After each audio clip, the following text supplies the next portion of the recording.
नमस्ते बच्चों, आप सभी का आपके अपने इस YouTube चैनल हिंदी वाले व्हाट्सएप पर एक बार पुनः स्वागत है। दोस्तों, आज हम कक्षा 12 की और हिंदी साहित्य की पाठ्य पुस्तक 12 की हिंदी साहित्य की जो पाठ्य पुस्तक है उस पुस्तक का नाम है अंतरा भाग 2। उस पाठ्य पुस्तक के पद्य खंड के 8वें पाठ, पद्य खंड रहेगा, पाठ 8वें नंबर का रहेगा और उस पाठ में जो कविता है जो 4 पद है उसका नाम है 12 मासा शीर्षक से लिया गया है। यह 12 मासा शीर्षक से ली गई जो रचना है वो आई कहां से है? असल में वो मलिक मोहम्मद जायसी के द्वारा रचित एक प्रेमाख्यानक प्रबंध काव्य है, जिसमें चित्तौड़गढ़ के राजा रतन सेन और सिंघल अर्थात श्रीलंका की राजकुमारी पद्मावती के प्रेम का वर्णन है। और राजा चूंकि पूर्व में विवाहित होते हैं, उनकी पहली पत्नी का नाम है नागमती। अब ये पद्मावती से मिलने और श्रीलंका चले जाते हैं। उस दौरान नागमती अपने घर में अपने पति से बिछड़ने के गम में व्याकुल, बेचैन, दुखी रहती है और अपने पति से अलग होने का जो दुख है, जो भाव है, उस भाव को विरह वेदना कहा जाता है। उस बिछड़ने को क्या कहा जाता है? विरह कहा जाता है।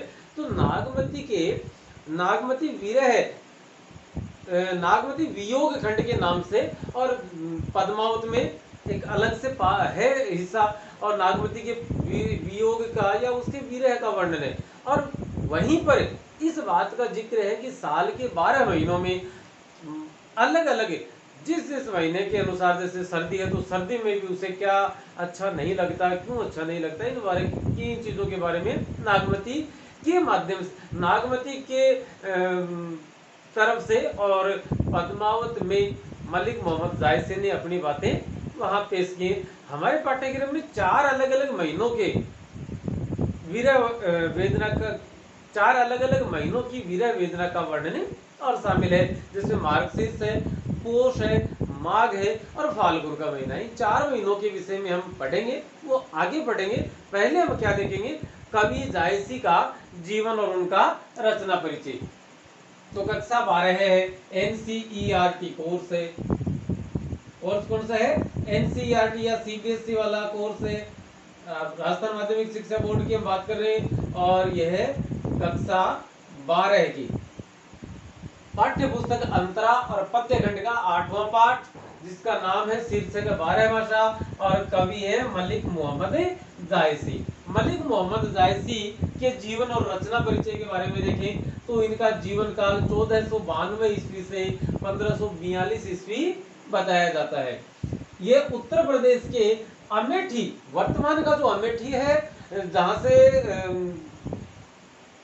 माननीय राहुल गांधी और स्मृति ईरानी के मध्य चुनाव लड़ा गया था लोकसभा का, जिसमें राहुल गांधी हार गए थे और स्मृति ईरानी की विजय हुई थी, वह अमेठी। उस अमेठी के निकट एक जायस नाम का स्थान है। इस जायस नाम के स्थान के रहने वाले थे और इसी कारण से इन्हें जायसी भी कहा जाता है। होता क्या है, ये काफी दिनों तक और अपना काम करते रहते हैं इधर उधर। उसके पश्चात इनके मन में आता है कि हम भी कोई गद्दी की स्थापना कर लेते हैं, तो कहाँ चले? तो ये जायस में जाकर टिक जाते हैं और वहीं अपनी गद्दी की स्थापना करते हैं। इनके गुरु इनके शिष्य वगैरह वो भिक्षावृत्ति की भिक्षा मांग के लाते हैं और अपना काम पद गाते रहते हैं। एक बार कोई पद गाया जा रहा था तो, और अमेठी के बताते हैं कि अमेठी के महाराजा ने उसे सुन लिया, पूछा भाई आपने ये पद कहाँ से सीखा, लिखा, किसने लिखा? हमारे माट साहब ने, हमारे गुरु ने लिखा। गुरु का नाम बताया जाता मलिक मोहम्मद। और उसके पश्चात राजा साहब खुद उनके पास जाते हैं, उनको वहां अपने दरबार में लेकर आते हैं। तब से लेकर और वो जीवन पर्यंत उन्हीं राजा के दरबार में रहे थे। इस बात का जिक्र कहाँ है? आचार्य हजारी प्रसाद द्विवेदी के द्वारा और पद्मावत पर जो टीका लिखी गई है उसमें। इनके गुरु के नाम 2 हैं। इनके कितने गुरु माने जाते हैं? 2 गुरु माने जाते हैं। एक का नाम है सैयद अशरफ जहांगीर और दूसरे है शेख बुरहान। इनकी रचना पद्मावत व अखरावट में भी 2 गुरु परंपराओं का वर्णन प्राप्त होता है। हजारी प्रसाद द्विवेदी ने अपनी जायसी की टीका में इस बात का जिक्र किया है कि अमेठी में या जायस में आज भी सैयद अशरफ जहांगीर की दरगाह है, उपस्थित है, विद्यमान है, मौजूद है। जायसी भक्ति काल के कवि थे। जायसी कौन से काल के कवि हैं? भक्ति काल के कवि हैं। सबसे पहले आप इस बात को नोट करें।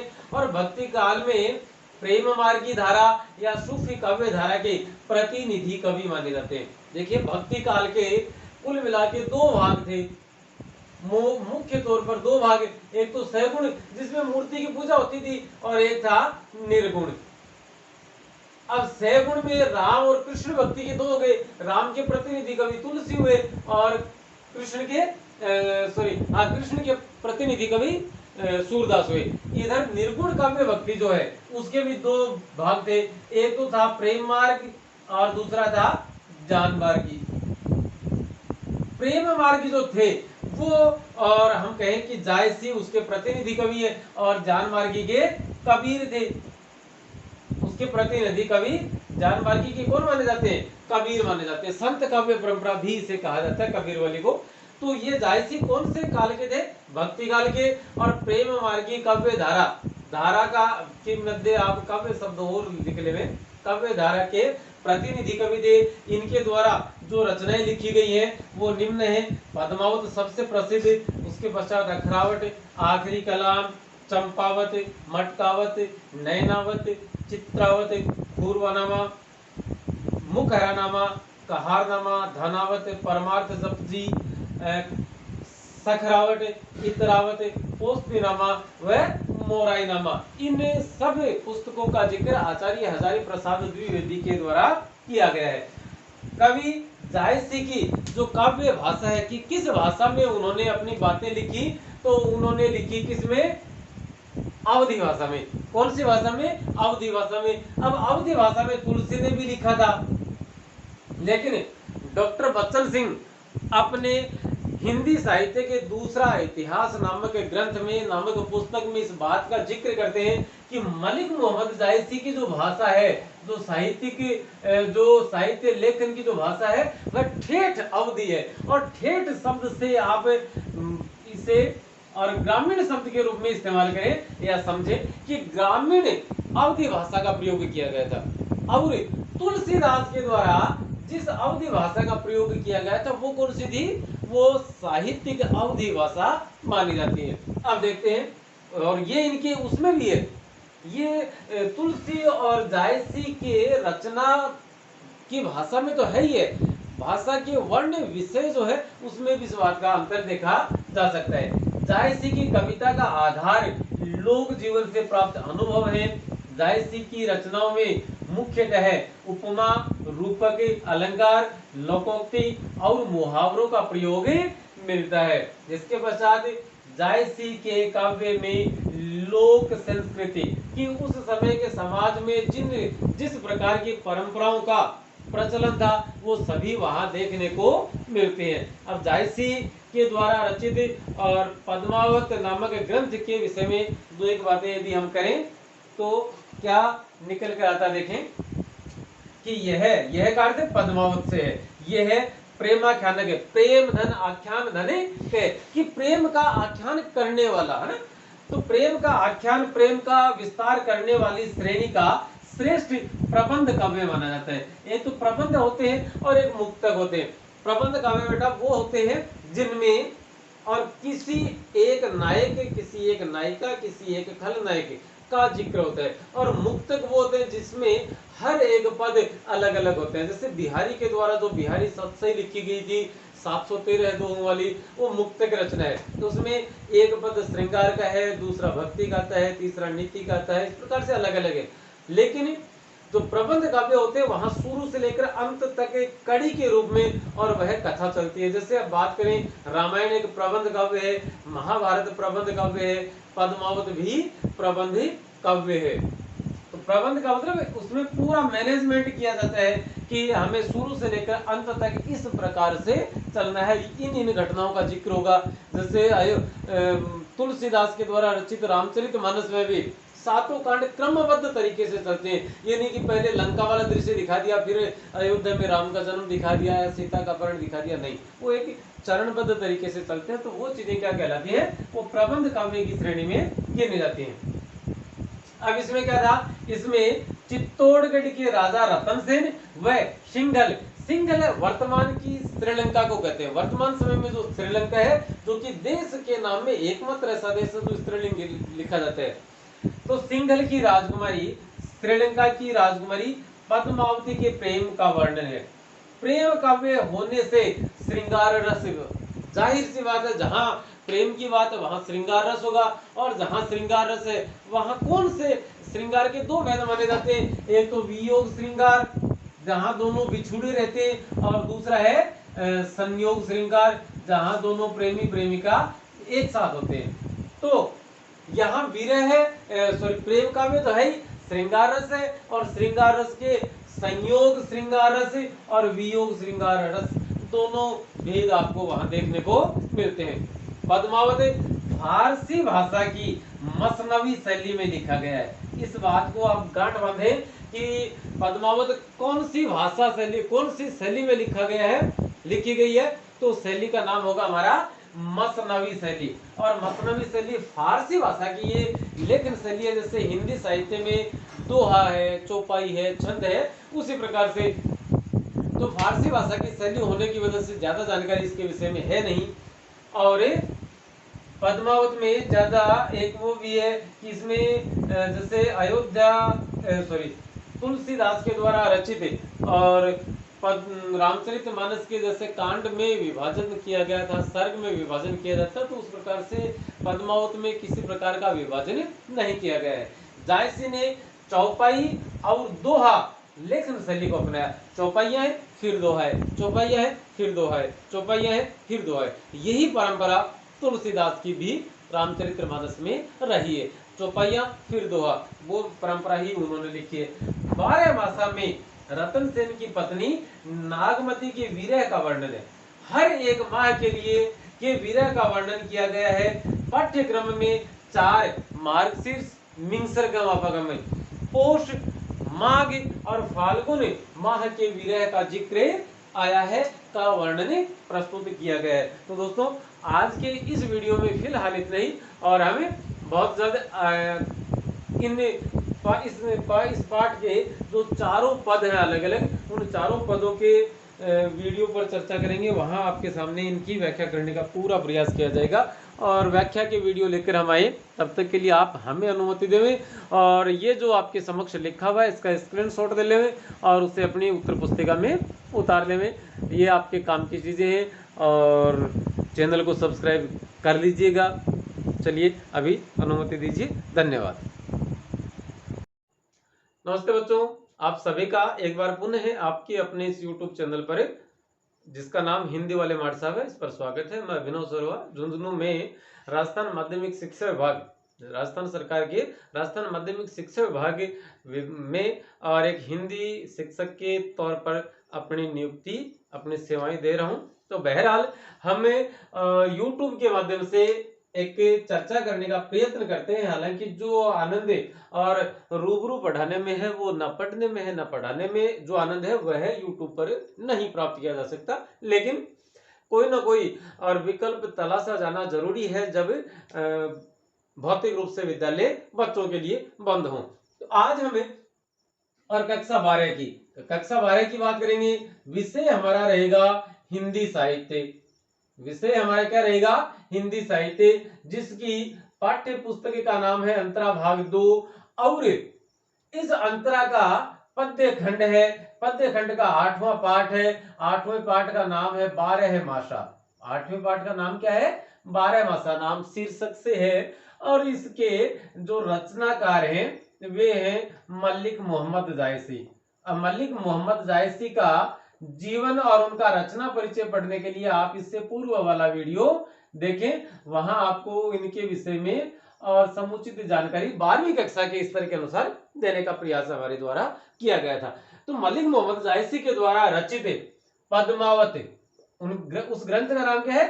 पद्मावत है। एक प्रबंध काव्य है, प्रेम का आख्यान करने वाला काव्य है, तो प्रेमाख्यान के काव्य है, प्रबंध काव्य है, जिसमें रतन सेन और पद्मावती की कहानी है। लेकिन रतन सेन की एक पहली पत्नी और है जिनका नाम नागमती है, और नागमती जब रतन सेन श्रीलंका या वर्तमान का श्रीलंका और उस समय का सिंघल द्वीप जहां की पद्मावती राजकुमारी थी वहां चले जाते हैं तो नागमती की हालत विरह के कारण से खराब होती है, या विरह वेदना में वो तड़पती हैं, व्याकुल होती हैं, बेचैन होती हैं, जलती हैं, विरह की वेदना में, विरह की अग्नि में।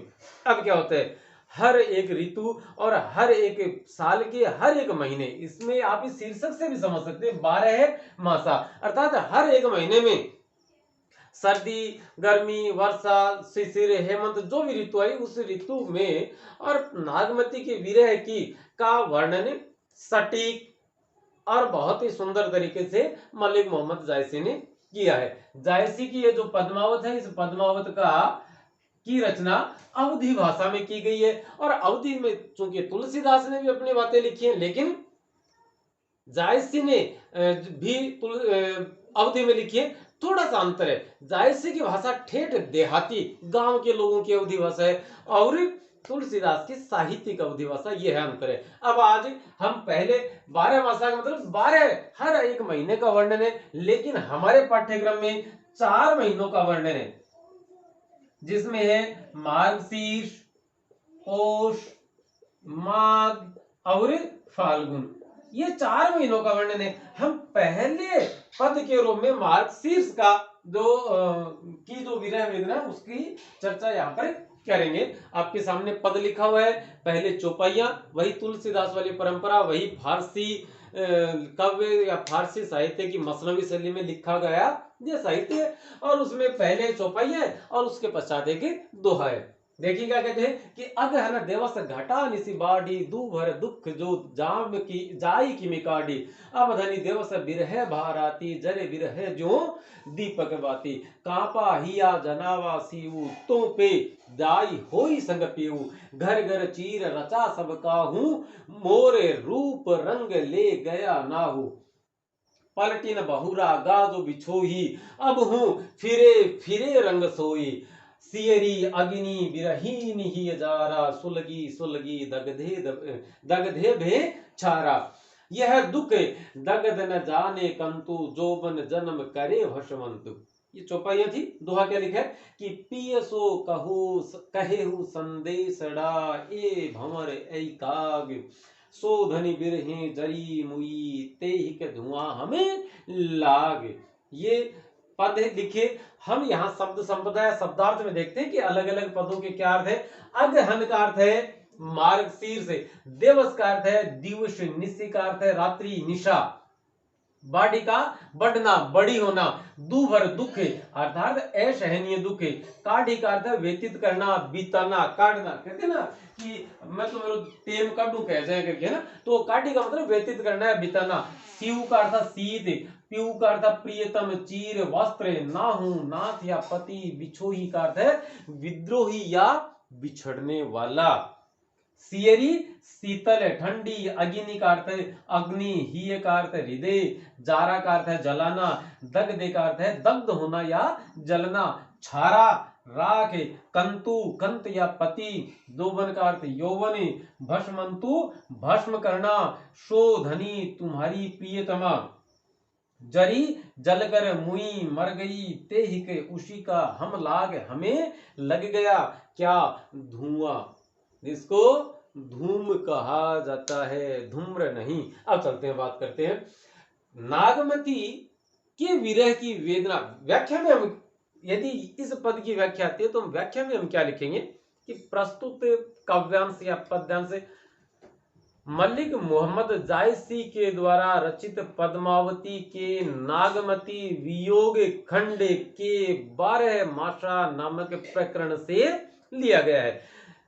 मलिक मोहम्मद जायसी ने इस पद के तहत या इस पद के माध्यम से नागमती के विरह का वर्णन किया गया है और मार्गशीर्ष माह के विरह का वर्णन करते हुए कवि जायसी कहते हैं कि, और उसके पश्चात हम लिखेंगे व्याख्या वाला पॉइंट, और व्याख्या में जो हम पढ़ेंगे वो लिखेंगे, उसके पश्चात हम विशेष की बात करेंगे।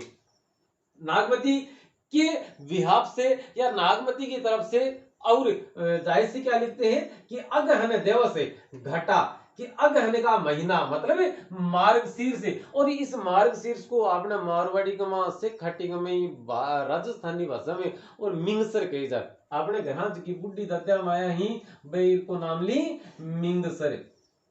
और वो मिंगसर को जो महीनों ने भी महीने की आप बात करना लड़ी वो कार्तिक को बच्चा हुए दिवाली के पिछलो अगलो जो महीनो है बिना पर मिंगसर का कार्तिक मिंगसर पो माँ फगण और फिर चैत लाग की नई साल लग जाए। ठीक है, अब बात करा कि मिंगसर मार्गशीर्ष के महीने में दिवस घटा, दिवस घट गए मतलब छोटे हो गए, निशी बाढ़ी रातें बड़ी होने लगी, दुभर दुख जो जाई की में काटी। और मेरा जो दुख है, मेरा जो असहनीय जो दुख है, इस दुख में को और इस लंबी रात में मैं कैसे व्यतीत करूं, मैं किस प्रकार से दुभर दुख है मतलब मेरा असहनीय दुख है और किस प्रकार से सो जाई की मिकाटी, मैं किस प्रकार से मेरा दुख बड़ा असहनीय है तो मैं किस प्रकार से अपने दुख को और सहन करती हुई इस लंबी रात को बिता पाऊंगी या झेल पाऊंगी। अब धनी दिवस बिरह भारती, अब धनी अब तो तुम्हारे हे पतिदेव अब तो तुम्हारे विरह के कारण दिवस बिरह भारती। अब ये जो दिवस है ये भी किसकी भांति हो गया, ये भी रात की भांति हो गया है। जरे बिरह जो दीपक बाती, कि जिस प्रकार से दीपक में बाती जलती है उसी प्रकार से मैं भी तुम्हारे विरह में जलती रहती हूं।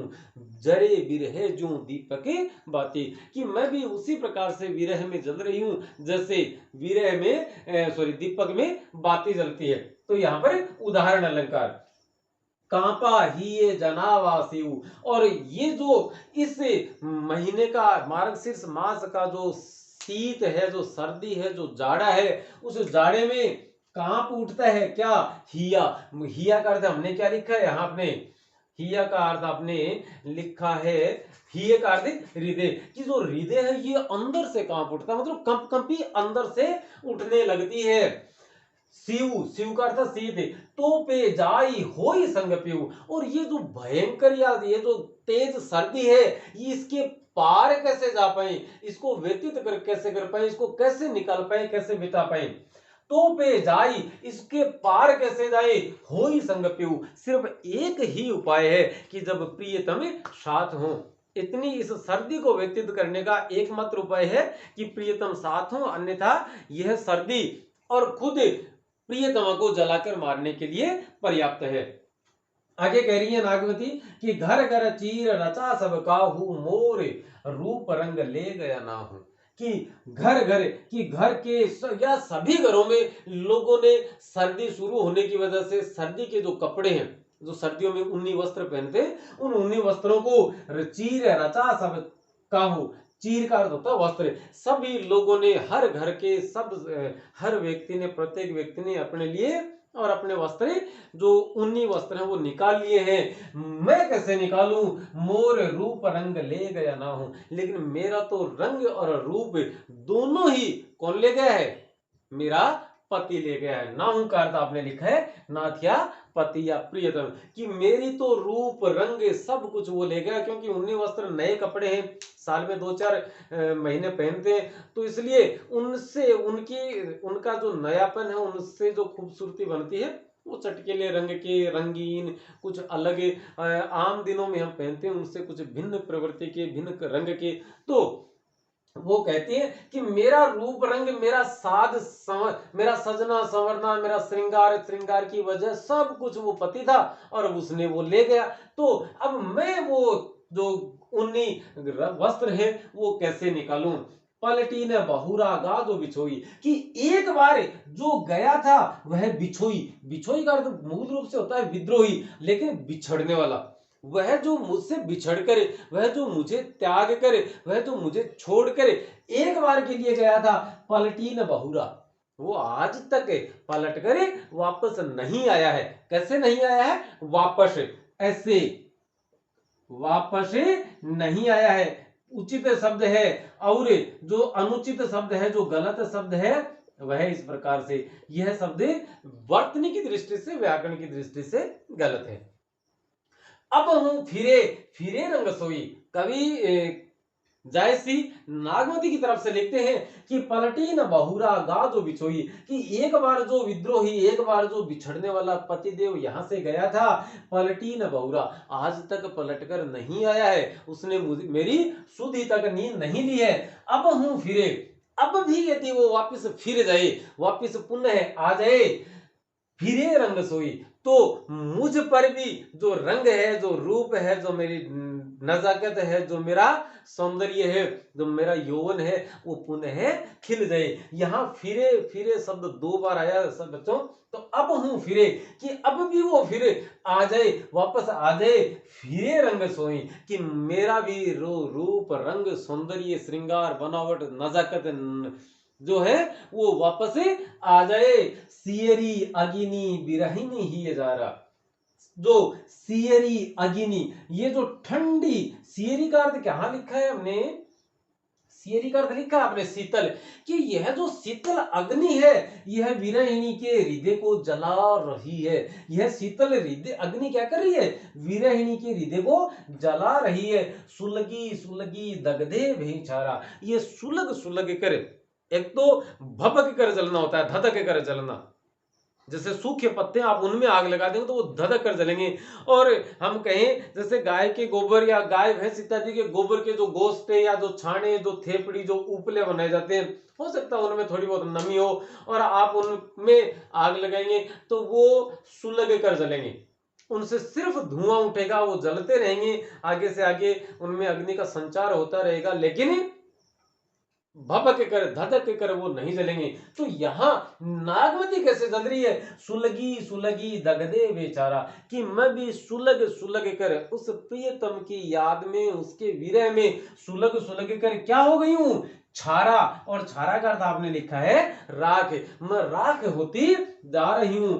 यह दुख दगद न जाने कंतु, कि यह दुख और इस जलन, कि इस दुख का और इस जलने का के बारे में न जाने कंतु, ये प्रियतम जो है, ये बेकार, ये बावला आदमी, ये पागल आदमी उसके विषय में नहीं जानता है। ये पागल और बावला मेरी तरफ से है, कवि ने नहीं कहा है, लेकिन वो उसे उलाना देती है कि यह दुख जगत न जाने कंतु, कि यह दुख, विरह का जो दुख है और विरह में जो जलना है, विरह में जिस प्रकार से जलना पड़ता है, इसके विषय में न जाने कंतु, पतिदेव बिल्कुल नहीं जानते हैं। जो बन जन्म करे भस्मंतु, वे तो मुझसे दूर रहकर मेरे यौवन अर्थात जवानी और जन्म, जन्म अर्थात जन्म, मेरे यौवन और मेरी जन्म को भस्म कर रहे हैं, कि ये खत्म हो रहा है, धीरे धीरे धीरे धीरे व्यतीत हो रहा है।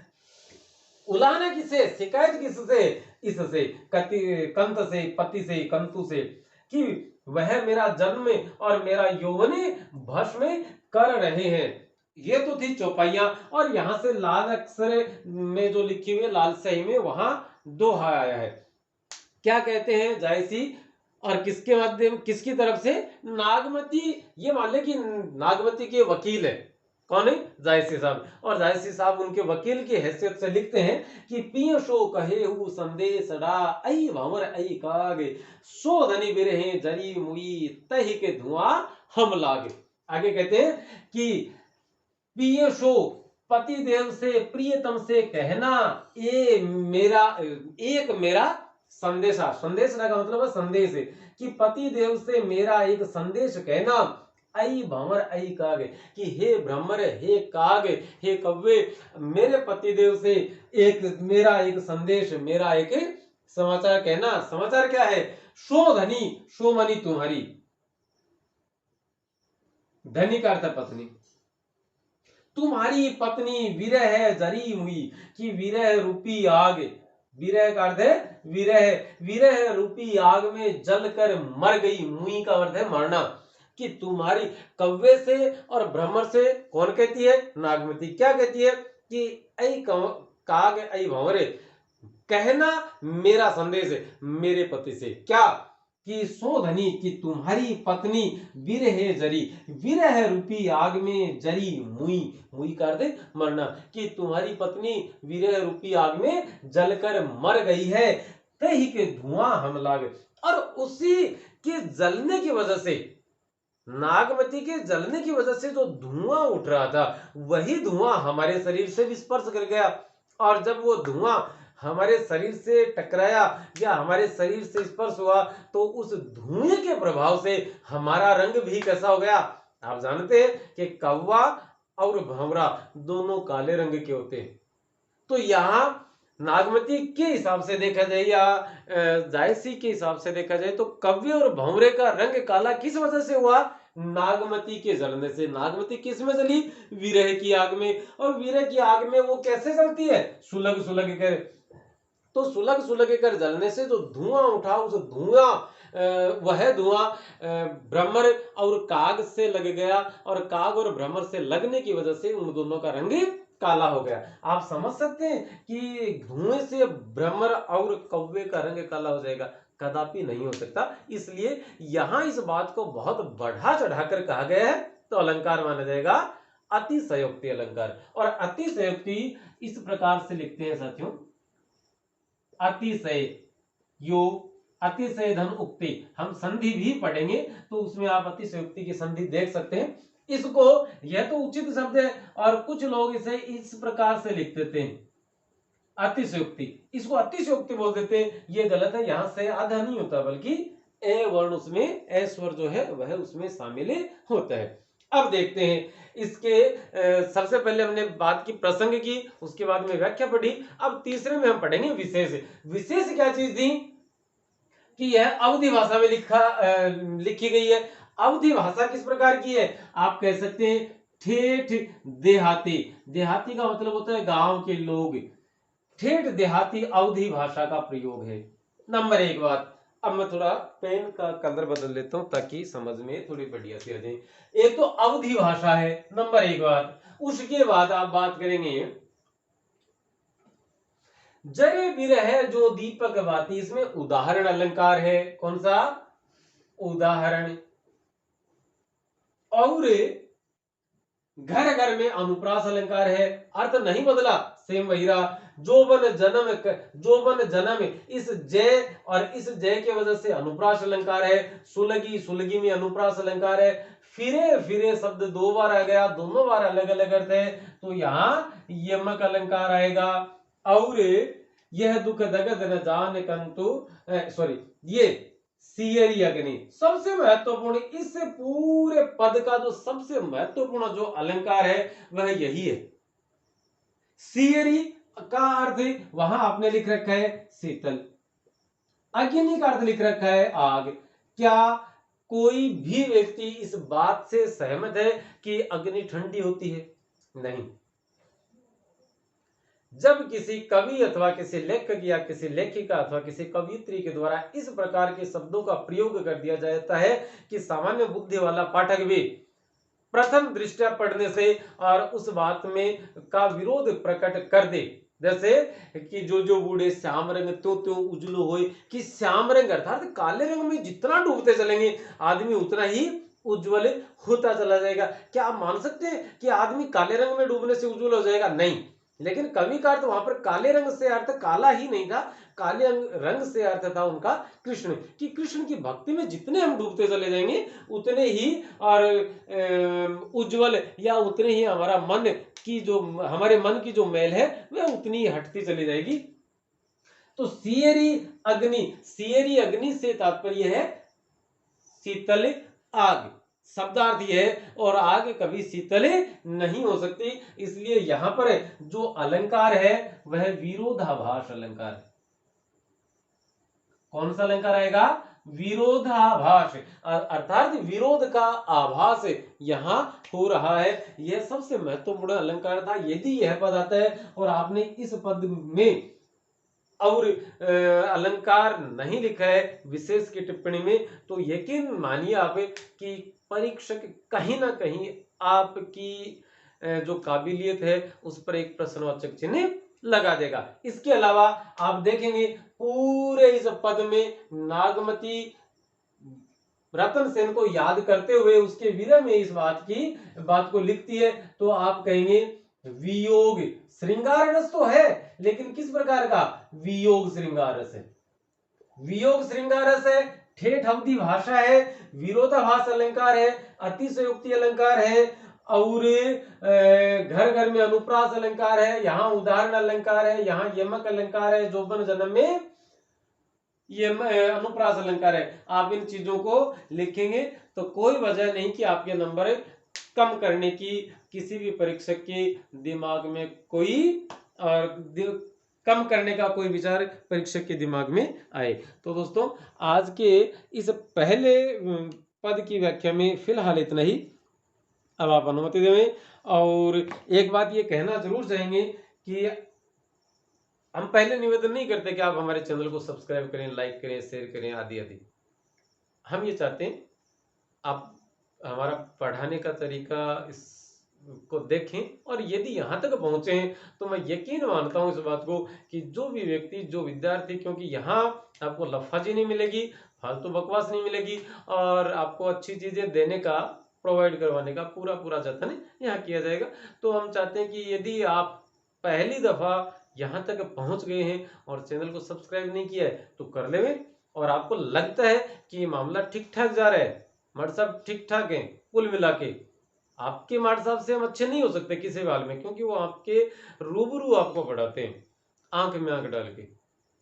जहां आंख में आंख डाल के पढ़ाया जाता है वहां कोई भी शिक्षक क्यों ना हो, वो दूसरा यूट्यूब या ऑनलाइन किसी भी माध्यम से उनसे बेहतर पढ़ा ही नहीं सकते। तो हम आपके माठ साहब, आपकी बहन जी से बेहतर नहीं है, लेकिन सभी लोग नहीं बना रहे, इसलिए विकल्प के तौर पर आप हमारा इस्तेमाल कर सकते हैं। इसलिए अब फिलहाल अनुमति देवें, और आज के लिए जय हिंद।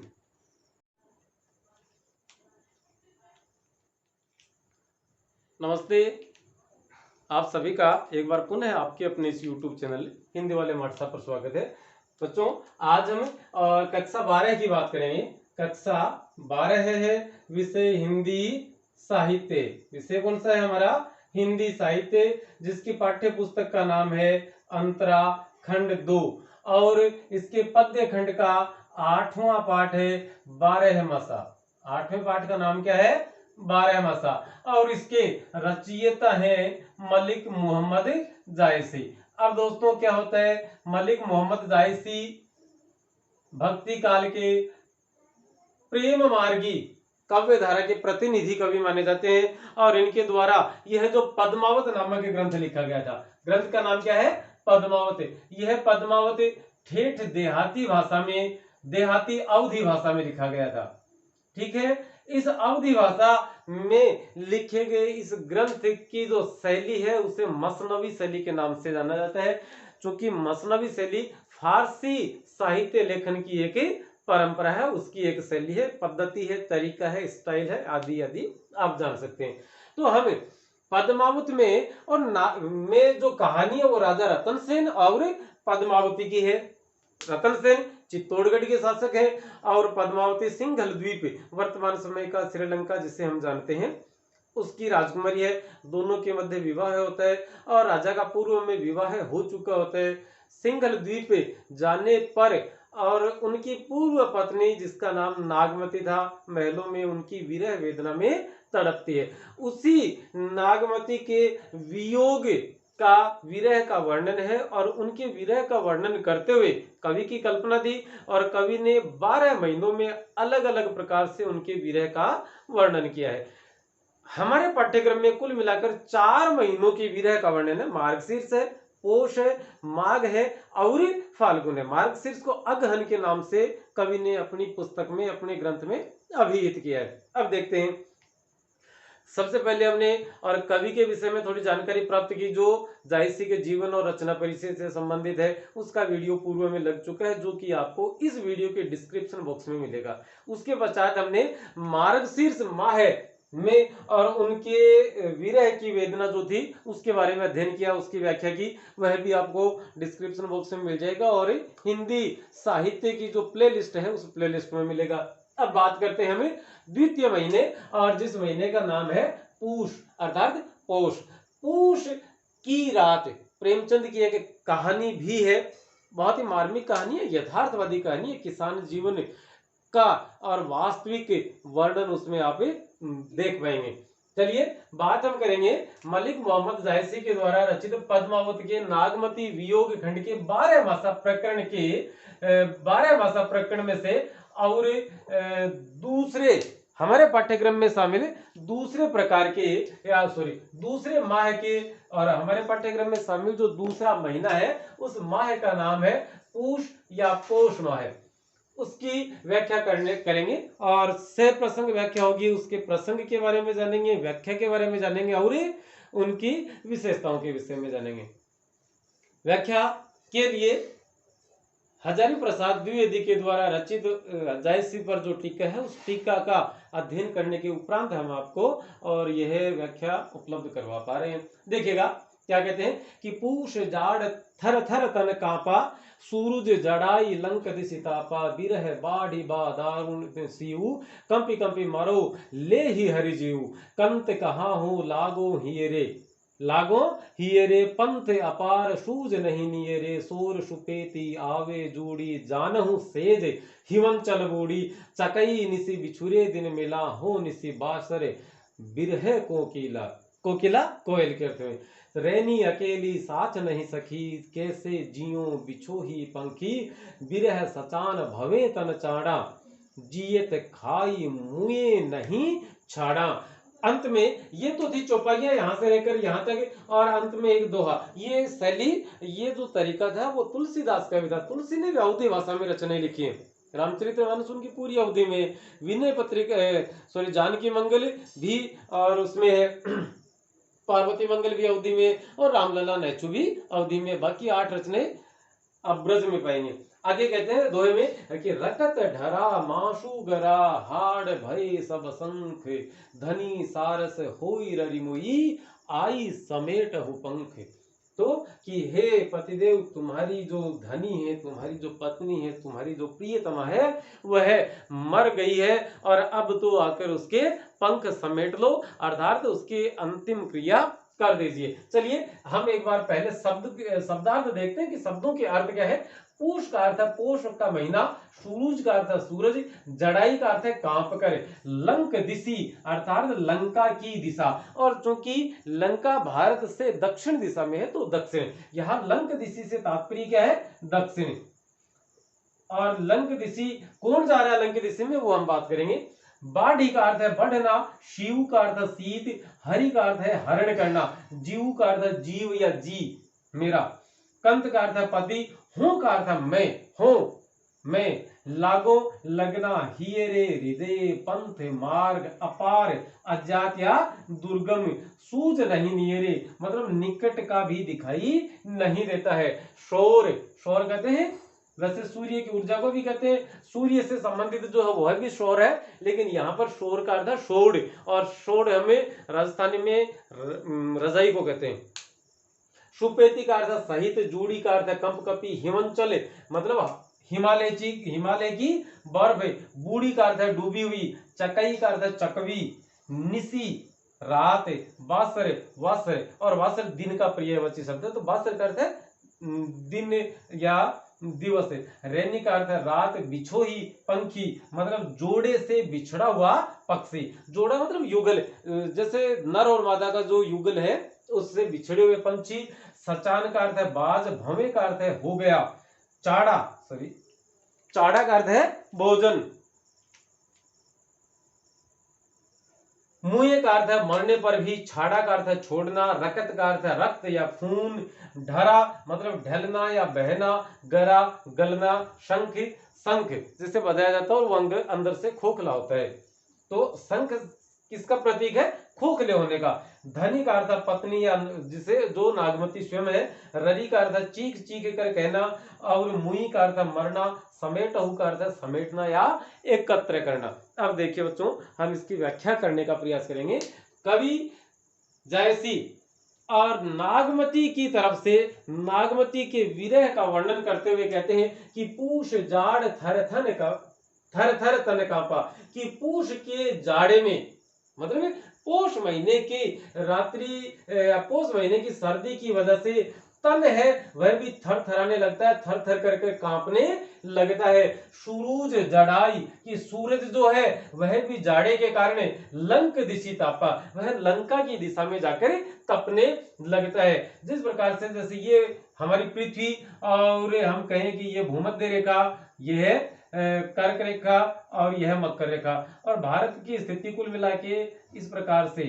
तो कवि कहते हैं कि इस समय सर्दी के महीने में या पोष के महीने में, सर्दी के मौसम में, और सूरज है वह दक्षिण कटिबंध की तरफ चला जाता है, मतलब सॉरी दक्षिण, यहाँ दक्षिणायन हो जाता है। और दक्षिणायन होने की वजह क्या माना है कवि ने? सूरज जड़ाई कि जाड़े के कारण से सूरज है वह भी लंका की दिशा में, दक्षिण दिशा में चला गया है। और यहाँ देखेंगे आप तो यह कटिबंध है, यह इस पृथ्वी का भूमध्य रेखा मतलब बीच की रेखा, और यह मकर रेखा नीचे का, और यह ऊपर। यदि आप इसे एक पुरुष, एक मनुष्य के रूप में देखें तो यह जो बीच का हिस्सा है किसके रूप में है? कटी या कमर के अर्थ में, बीच का हिस्सा कटी के अर्थ में हम समझ सकते हैं। तो सूरज है वह भी कटे निचले कटिबंध की तरफ जाने लगता है। इसमें कवि की एक बहुत अच्छी परिकल्पना है, विशेष में बात करेंगे। विरह बाढ़ी कि विरह बढ़ गया दारुण भाषियों, किसकी वजह से? इस दारुण से शीत की वजह से, दारुण शीत की वजह से विरह बढ़ता जा रहा है।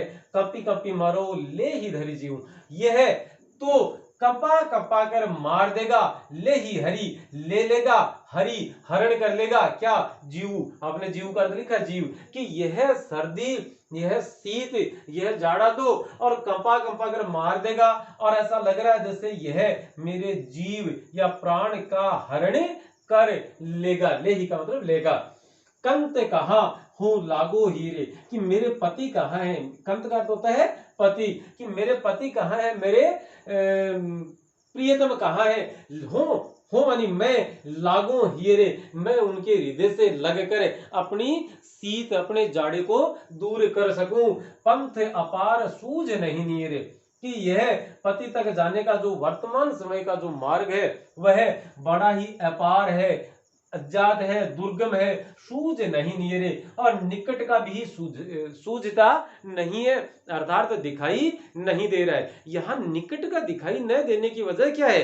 रानी नागमती की आंखों में पति के न होने की वजह से, विरह वेदना में जलने की वजह से उसकी आंखों में आंसू आ जाते हैं, इसलिए उसे निकट का भी दिखाई नहीं देता है। और पति तक जाने का जो मार्ग है वो तो बड़ा विकट है, अपार है, दुर्गम है, या हम कहें कि वह बड़ा दूरस्थ जाकर बैठ गया है। शौर सुपेति आवे जुड़ी कि शौर, शौर का अर्थ आपने यहां लिखा है रजाई, कि रजाई के सहित, सुपेति का अर्थ है सहित, कि रिजाई सहित, रिजाई ओढ़ने पर भी आवे जूड़ी, जूड़ी का अर्थ है कंप कंपियाना। जैसे ये जो डेंगू जैसे बुखार होते हैं, इन बुखार में भले और पीड़ित या बीमार व्यक्ति पर आप कितने ही गर्म कपड़े क्यों न डाल दें, लेकिन उसकी कंपी नहीं मिटती, तो रुकती नहीं है। तो कवि जायसी नागमती के बिहाफ से कह रहे कि सौर सुपेती आवे जुड़ी, कि सौर रजाई ओढ़ने, सोडियो आप कह रहे ना राजस्थानी में सोडियो है ना, तो सोडिया ओढ़ने पर भी और कपकपी नहीं छूट रही है। जाना हूं सेज हिमांचल बूढ़ी, कि बूढ़ी का अर्थ है डूबना, और हिमांचल का अर्थ है हिमालय के बर्फ, कि ऐसा लगता है कि रजाई ओढ़ने पर भी सर्दी दूर नहीं हो रही है। इससे ऐसा प्रतीत होता है कि जो सेज है, जो बिस्तर है, वह भी और हिमालय की बर्फ में डूबे पड़े हैं। चकई निसी बिछुरे दिन मिला, कि चकई जो है मादा चकवा या चकवी, चकवी जो है वह निसी बिछुरे, वह निशा में तो रात्रि के समय तो बिछड़ जाती है, दिन मिला लेकिन दिन में अपने प्रियतम से जाकर मिल जाती है, ऐसा माना जाता है। हूं मैं निसी बासर विरह कोकिला, हूं का अर्थ है मैं, लेकिन मैं जैसे चकवी रात में बिछड़ती है लेकिन सवेरे मिल जाती है, लेकिन हूं मैं तो निशिवासर, मैं तो रात और दिन विरह कोकिला, मैं तो रात और दिन विरह रूपी कोकिला, मैं विरह में जलने वाली कोकिला के समान और उसे पुकारती रहती हूँ। जैसे कोयल लगातार बोलती रहती है, उसी प्रकार से नागमती कहती है कि मैं तो और विरह में और कोकिला की तरह से दिन रात उसे ही पुकारती रहती हूँ। रेनी अकेली साथ नहीं सकी, कि रेनी अकेली, कि दिन के समय में तो कभी कभार सखियां आ जाती हैं, उनसे बात करते हुए दिन व्यतीत हो जाता है, लेकिन रेनी अकेली, कि रात के समय तो मैं निहायत ही अकेली और साथ नहीं सकी, साथ में कोई सखी भी नहीं है, कैसे जियूं अब बताइए, कैसे जीऊं मैं बिछो ही पंखी, कि मेरा पति है वह तो मुझे छोड़कर और विद्रोही के रूप में या बिछो है या मुझे छोड़कर और एक पक्षी की भांति से दूर चला गया है। और अब बताइए आप ही, मैं कैसे जीऊं, मैं कैसे जीऊं। विरह सचान भवे तन चाड़ा, सचान का अर्थ आपने यहां लिखा बाज, पक्षियों का राजा, कि विरह रूपी सचान जो है भवे तन चाड़ा, कि वह भवे चढ़ाकर मेरे तन का भोजन करने के लिए तैयार ही बैठा है, अर्थात मुझे खाने के लिए। कौन है? विरह रूपी बाज। बाज कैसा है? विरह के रूप में। जिए ते खाई, वह तो मुझे जिंदा ही खा जाएगा, मुझे नहीं छाड़ा, मरते मरने तक छोड़ने वाला नहीं है, मुझे मरने नहीं नहीं छाड़ा छोड़ना, कि वह मरने तक मुझे नहीं छोड़ने वाला है। कौन है? विरह रूपी बाज। आगे कह रहे हैं दोहे में कि रकत ढरा माशु गरा हाड़ भय सब संख, कि रक्त है वह ढल गया है, अर्थात बह गया है। रक्त है वह क्योंकि तरल पदार्थ है, लिक्विड है, और कोई लिक्विड है वह जब ढुलता है तो यह माना जाता है कि वह बह गया है। कि रकत ढरा, कि रक्त खून बह गया है, माशु गरा, और शरीर के अंदर जो मांस था वो भी उस विरह की वेदना और जाड़े की वजह से गल गया है। हाड़ भये सब संख, और शरीर के जो हाड़ हैं या शरीर की जो अस्थियां हैं वे भी शंख हो गई है। और शंख आप चूंकि जानते हैं मंदिरों आदि में बजाया जाता है, तो वह अंदर से पोला होता है, अर्थात खोखला होता है। तो नागमती कहती है कि मांस सॉरी रक्त है वह बह गया है, मांस गल गया है, हाड़ भये सब शंख, और जो हाड़ थे वो सारे के सारे शंख हो गए हैं, अर्थात खोखले हो गए हैं, अर्थात शारीरिक कमजोरी या शारीरिक रूप से नागमती बहुत ज्यादा कमजोर हो गई है।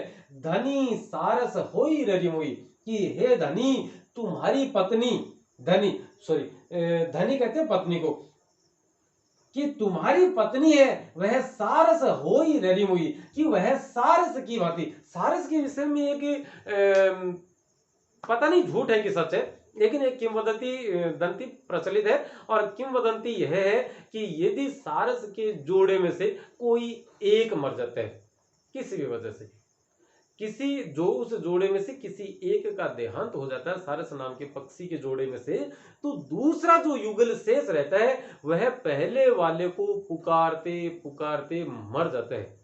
मतलब उसकी विरह वेदना भी इतनी भयंकर होती है कि वह और अपनी उस साथी युगल के, अपने युगल का जो साथी था, हो सकता है नर मर गया तो मादा, और मादा मर गई तो नर, दूसरे को पुकारते पुकारते अपने प्राण त्याग देते हैं। तो यहाँ क्या करिए कि धनी सारस होई ररी मोई, कि तुम्हारी धनी, तुम्हारी पत्नी तो क्या हो गई है? सारस हो गई है, ररी मुई, कि वह, और ररी का अर्थ आपने लिखा चीख चीख कर कहना, कि वह तो तुम्हें चीख चीख कर पुकारते पुकारते अंत में क्या हो जाएगी? मुई, मुई का अर्थ होता है मरना, कि अंत में वह तुम्हें पुकारते पुकारते मर जाएगी। कौन है? धनी सारस है, कि धनी रूपी तुम्हारी जो पत्नी, तुम्हारी पत्नी रूपी जो सारस है वह है आई समेट हूं ले हूं, आई समेट हूं पंख, कि तुम्हारी पत्नी वो सारस की भांति और तुम्हें पुकारते पुकारते अपने प्राण त्याग देगी, अतः तुम आओ और आकर मेरे पंख समेट लो। और पंख समेट लेने से कवि जायसी का तात्पर्य है कि नागमती कह रही है उनसे कि आप आइए और आकर कम से कम मेरे पंखों को समेट दीजिए, अर्थात मेरा अंतिम संस्कार कर दीजिए, ताकि मरने के पश्चात भी मैं आपके उस प्रेमी शरीर का स्पर्श पाकर निहाल हो जाऊं। तो इस प्रकार से और आप इसकी व्याख्या लिखेंगे। अब दोस्तों बात करते हैं प्रसंग की। प्रसंग इसका क्या लिखेंगे? हम प्रसंग लिखेंगे कि प्रस्तुत काव्यांश जायसी के द्वारा लिखे प्रबंध काव्य पद्मावत के नागमती वियोग खंड, पद्मावत के नागमती वियोग खंड के 12 मासा नामक प्रकरण से लिया गया है। इस पद में कवि जायसी ने नागमती के कवि जायसी ने पोष माह में रानी नागमती के विरह का वर्णन करते हुए कहा है कि, फिर व्याख्या जो हमने अभी पढ़ी वो लिखेंगे और उसके पश्चात हम क्या लिखेंगे, विशेष लिखेंगे। तो विशेष में देखिए, पहले तो आप लिखें ठेठ अवधि या ठेठ देहाती अवधि भाषा का प्रयोग हुआ है, सबसे पहली बात तो यह आती है। उसके बाद आप देखेंगे हिवंचल बूढ़ी, जानहु सेज हिवंचल बूढ़ी, मनो मानो मनहु, जनो जानो जनहु, ये 6 शब्द आपको जहां कहीं प्राप्त होते हैं तो आप 99% मामलों में वहां उत्प्रेक्ष अलंकार बनेंगे। वहां कौन सा अलंकार बनेंगे, उत्प्रेक्ष अलंकार। तो जानहु की वजह से जानहु सेज हिवंचल बूढ़ी, ऐसा लगता है जैसे सेज है वह हिमालय की बर्फ में डूबी हुई है, तो यहां आप इसका उत्प्रेक्ष अलंकार करेंगे। ठीक है, यहां ये जो विरह कोकिला थी, यहां विरह रूपी कोकिला है, तो यहां रूपक अलंकार आ जाएगा। यहां विरह रूपी सचान है, विरह रूपी बाज है जो नागमती के शरीर को खाए जा रहा है, तो यहां भी रूपी शब्द की प्राप्ति होती है। जहां कहीं भी रूपी शब्द की प्राप्ति होती है अभेद और उसमें समानता मान ली जाती है, तो वहां रूपक अलंकार। और जब बात आ गई रूपी से और इसके टुकड़े करने पर, शब्द के का विश्लेषण करने पर रूपक शब्द की प्राप्ति होती है, तो वहां रूपक अलंकार माना जाता है। इसके अलावा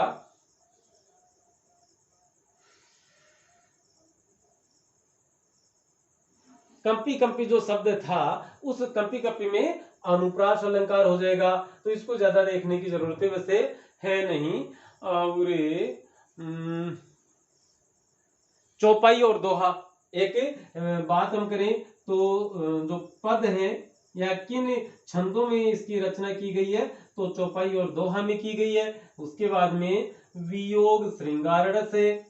श्रृंगार आप उचित तरीके से लिखना जरूर सीखें। श्रृंगार शब्द जो है ये कई बच्चे इस प्रकार से लिख देते हैं, तो बच्चों ये पूर्णतया गलत है। आपका सही जवाब क्या होगा, से आधा है और से में री की मात्रा लग गई, ऊपर अनुस्वार है, गा और रे। तो श्रृंगार शब्द वर्तनी की दृष्टि से, व्याकरण की दृष्टि से इस प्रकार का शुद्ध है, यह शब्द अशुद्ध लिखा जाएगा। आप इसको लिखना, यदि आप पहले वाला लिख रहे हैं तो गलत है और उसे आगे भविष्य के लिए आप उससे सुधार दें।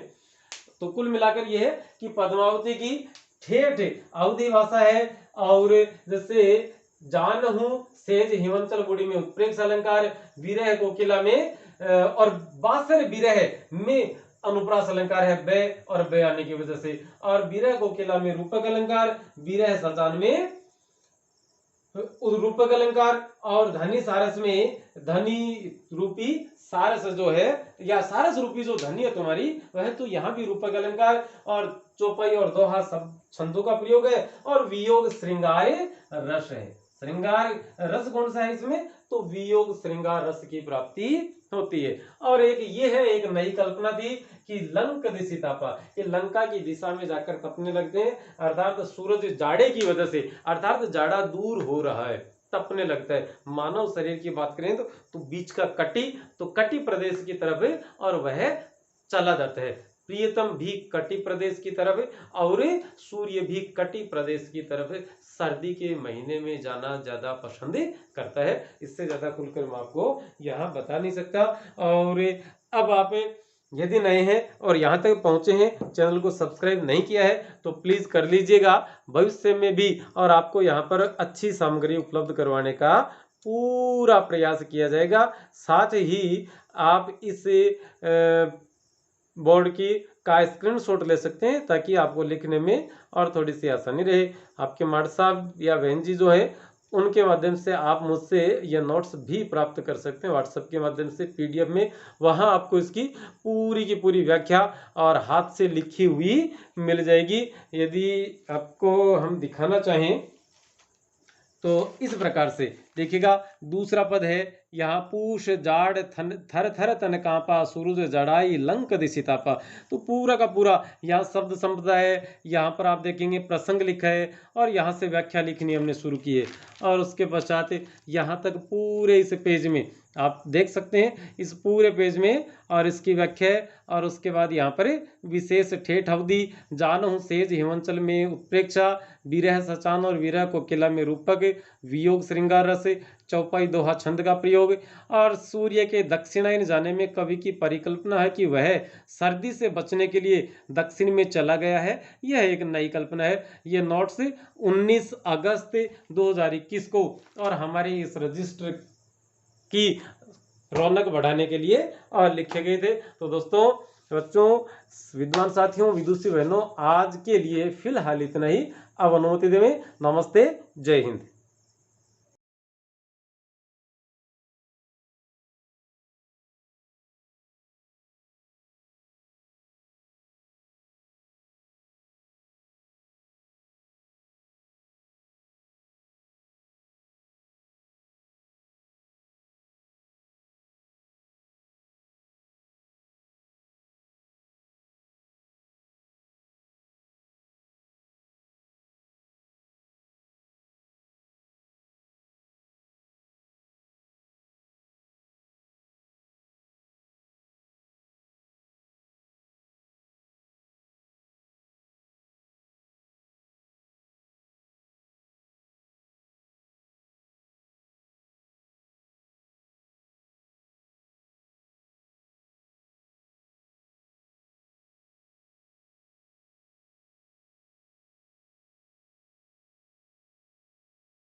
नमस्ते, आप सभी का एक बार पुनः आपके अपने इस YouTube चैनल हिंदी वाले मार्टसा पर बहुत बहुत स्वागत है। दोस्तों, हम कक्षा 12 की हिंदी साहित्य की पाठ्य पुस्तक अंतरा के पद्य खंड के 8वें पाठ है, जिसका शीर्षक है 12 मासा। रचनाकार हैं मलिक मोहम्मद जायसी, पर चर्चा कर रहे थे। ये उन पर लगातार हमारी चौथी कक्षा होगी। सबसे पहले वीडियो में उनका जीवन परिचय पढ़ा, उसके बाद में अगहन मास में वो नागमती की विरह वेदना पढ़ी, और उसके पश्चात पौष माह में और नागमती की विरह वेदना के बारे में अध्ययन किया, उनकी व्याख्या पढ़ी। और आज हमें और उनकी विरह वेदना का वर्णन पढ़ेंगे, जो कि माघ महीने का होगा। ठीक है, माघ माह का। अपने बूढ़ी दादा नहीं देखी माँ क्या है नहीं, कि मिन सर पो माँ, वो माँ जो है वो माघ के नाम से लिखा जाता है। तो दोस्तों, आज देखिए कक्षा 12 हिंदी साहित्य अंतरा 2 पद्य खंड 8वां पाठ 12 मासा और मलिक मोहम्मद जायसी। और मलिक मोहम्मद जायसी की रचना पद्मावत, जिसमें से जिसके नागमती वियोग खंड में से 12 मासा नामक प्रकरण से और इन 4 पदों को हमारे पाठ्यक्रम में शामिल किया गया है। देखते हैं क्या होता है इसकी, और जो बुनियादी जानकारियां हैं वो जानने के लिए यदि आप पहली बार इस वीडियो को देख रहे हैं तो दूसरे को देखें, इससे पहले वालों को देखें, और चैनल से यदि नहीं जुड़े हैं तो आप जुड़ सकते हैं जब आप संतुष्ट हो। उसके पश्चात देखें कि लागे हूँ माँ है परे अब पाला, बीर है काल भयूं जड़ काला।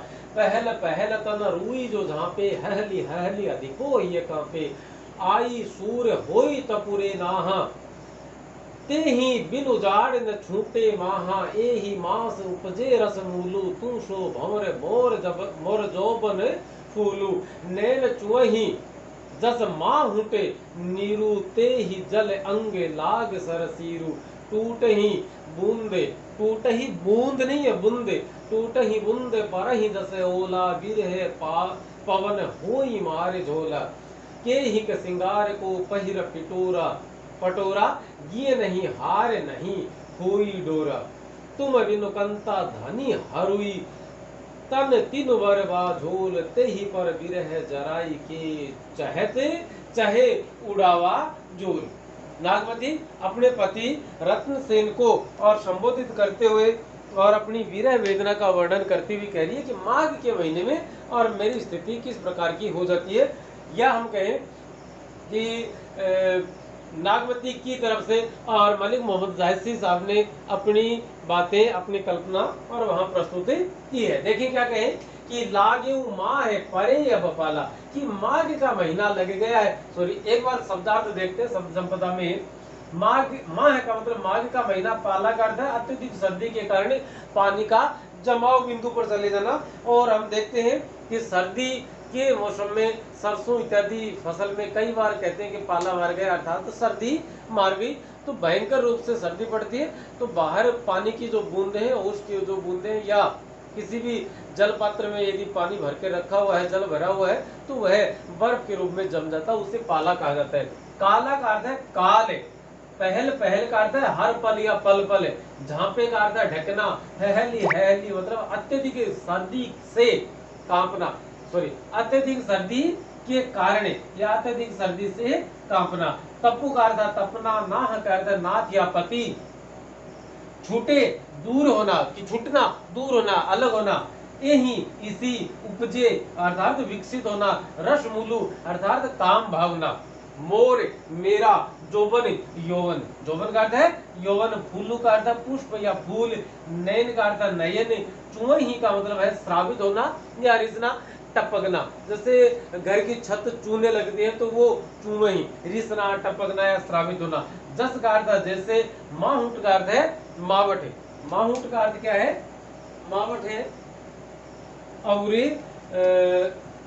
नीरू का अर्थ है नीर या जल, सर का अर्थ है शर या बाण, चीरू का अर्थ है चीर, वस्त्र। टूटे ही बूंद मतलब गिरने वाली बूंद, झोला का अर्थ झोल मारना या हिलाना, जैसे झूला देते तो और एक आदमी पीछे से उसको जब धक्का देता है वो झोल कहलाता है। और नागवती की स्थिति भी वो हो रही है कि हवा से भी और झोल लग रही है। ये ही का अर्थ है किसके लिए, पहिर का अर्थ है पहनना, धारण करना, वस्त्र। पटोरा का अर्थ है रेशमी वस्त्र, गिये का अर्थ है गर्दन या ग्रीवा, डोरा का अर्थ है धागे के समान पतली, धनी का अर्थ है स्त्री या पत्नी, सॉरी डोरा का अर्थ है धागे के समान पतली और धनी का अर्थ है स्त्री या पत्नी, नागमती के लिए प्रयुक्त हुआ है। तिनुवर मतलब तिनका, जराई का अर्थ है जलाकर, झोल का अर्थ है राख और हरुई का अर्थ है हल्का। एक दोस्तों ये जो शब्द है ना तिनुवर, आपकी 112 की पाठ्य पुस्तक के अंतरा के भाग 2 में ये तीसरे पद में ये तिरुवर शब्द लिखा हुआ है। और इसकी जो मूल पाठ्य पुस्तक, मूल जो पुस्तक है पद्मावती, उसमें और इसे तिनुवर शब्द के रूप में उल्लेखित किया गया, तो हमने यहाँ तिनुवर ही लिखा है और तिनुवर ही फिट बैठता है। तिरुवर यहाँ प्रासंगिक भी नहीं है और वो जमता भी नहीं है। अब देखें कि नागमती और कहती है अपने पति रत्नसेन से, या रत्नसेन को याद करके, उनको स्मरण करके कहती है, सोचती है कि लागे माँ है, माघ महीना लग गया है, परे अब पाला, पाला भी पड़ने लगा है, विरहा काल भयऊ जड़ काला, कि यह तो विरह का समय, काल का अर्थ क्या होता है, समय होता है, इस काल का अर्थ समय है और इस काला का अर्थ काल है। काल से अर्थ क्या है, मृत्यु है, काल का अर्थ क्या है, मृत्यु। देखिए क्या कहते हैं कि माघ महीना लग गया है और पाला पड़ने लगा है, विरह काल, विरह का यह समय, यह अवधि, भयऊ जड़ काला, कि यह तो जड़ का अर्थ भयंकर, यह भयंकर मृत्यु के समान भयऊ हो गया है। पहल पहल तन रूई जो झापे, कि पल पल जितनी भी रुई, इस तन को रुई से जितना भी ढकने का प्रयत्न करते हैं, हहली हहली अधिक हो ये कांपे, उतने ही हहर हहर करे। और यह जो हृदय है, ये करता हृदय, ये और ज्यादा कंपायमान हो जाता है, और ज्यादा कांपने लगता है। क्यों? क्योंकि हृदय में सूल किसका लगा हुआ है? रत्न सेन का। आई शूर होई तपुरे नाह, कि हे नाथ, नाथ यहाँ ना कर आपने देखा नाथ या पति, कि हे नाथ आप आइए और सूर्य, सूर्य का अर्थ सूर्य, और आप आकर सूर्य की तरह तप तपिए, ताकि आपके ताप से मेरा शीत दूर हो सके। तेहु बिन जाड़ न छूटे महा, कि तेही तेही का मतलब तुम्हारे बिना, तुम्हारे अभाव में जाड़ जाड़ा न छूटे, दूर नहीं होता। माह, माह का मतलब मेरा, कि मेरा जो जाड़ा है या मेरी जो सर्दी है वह तुम्हारे बिना दूर नहीं हो सकती। यही मास उपजे रस मूलू, कि यही तो एक ऐसा महीना है वर्ष में जिसमें रस का मूल उपजता है या विकसित होता है। अर्थात यहाँ इसी में क्या होता है? उपजे, उपजे का अर्थ देखो, सॉरी, हाँ, रस मूलु काम भावना, और उपजे का अर्थ है विकसित होना, कि इसी महीने में तो और काम भावना विकसित होती है, या समस्त प्रकार के या श्रेष्ठ जो रस है वह और जागृत होता है, विकसित होता है, जिससे कि पुष्प खिलते हैं। तू सो भंवर, कि तुम तो भंवर हो, मोर जोबन भूलू, और मेरा जो यौवन है वह पुष्प के समान है, मेरी जो जवानी है वह फूल के समान है। नैन चुही जस माहुट नीरो, कि नैन आंखें इस प्रकार से श्रावित हो रही हैं जैसे मावट के महीने में जल टपकता है। मावट के महीने में जिस पर मावट, सॉरी, माहुट कहते हैं, माहुट कहते हैं वर्षा काल में होने वाली,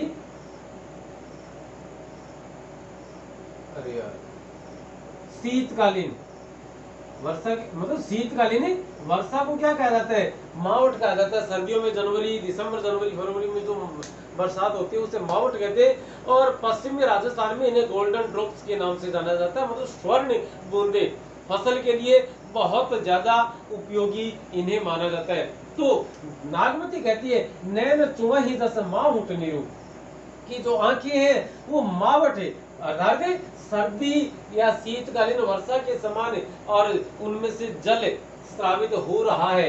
ते ही जल अंग लाग सरे चिरू, और ते ही जल, और वही जल अंग लाग सर चिरू, और जब भी वह जल अंग लाग, अंग का अर्थ है शरीर, जब भी वह जल, कौन सा? ये वाला, तन से स्पर्श करता है तो ऐसा लगता है जैसे भयंकर ठंडा और वह इस शरीर को चीर रहा है। टूटे ही बूंद पर ही जैसे ओला, और जब बूंद ऊपर से टपकती हैं, आंखों से ये जो बूंदे टपकती हैं तो ऐसा लगता है पर ही जैसे ओला, कि जैसे ओले गिर रहे हैं। विरह पवन होई मारे झोला, और विरह रूपी पवन है यह मुझ पर और झोल मार रही है, अर्थात मुझे झुला रही है या मुझे धक्के की तरह मार रही है। ये ही का श्रृंगार को पहिर पिटोरा, और किसके लिए अब मैं श्रृंगार करूं और किसके लिए मैं पटोरा पहनूं, अर्थात रेशमी वस्त्र धारण करूं, क्योंकि मेरे ये श्रृंगार के लिए किए जाते हैं। और श्रृंगार, मेरा श्रृंगार तो मेरे पतिदेव, मेरे नाथ अपने साथ ही ले गए, दिए नहीं हार। और गर्दन में भी अब तो हालत यह है कि गर्दन में भी हार शेष नहीं रहा है, रही हुई डोरा, गर्दन नहीं हार रही, कि गर्दन में हार नहीं रहा है, हुई डोरा, ये बहुत ज्यादा पतली हो गई है, इसकी वजह से जो हार है वह भी पहना नहीं जा सकता है। आगे कहती है तुम बिनु कंता धनी हरोई, कि हे पतिदेव, कंता करता पतिदेव, हे पतिदेव तुम्हारे बिना, बिना करता है अभाव में, कि तुम्हारे न होने के कारण से धनी, अर्थात तुम्हारी जो पत्नी है वह हरुई, मतलब हमने शब्दार्थ में आपने यहाँ लिखा है हरुई का अर्थ हल्की, वह अत्यंत ही हल्की हो गई है। तने तीनू बरबा ढूल, कि तन है वह तिनके के समान और डोल रहा है, अर्थात अस्त व्यस्त हो गया है, बिखर गया है। तो यहाँ यदि तिरुवर शब्द होता तो उसका अर्थ बनता वृक्ष, और वृक्ष से मामला जमता नहीं। तो नागवती कह रही कि तन तीनों बारे बा डोल, कि तन है वह तिनकों के समान हो गया और वह इधर उधर भटकता डोलता फिर रहा है।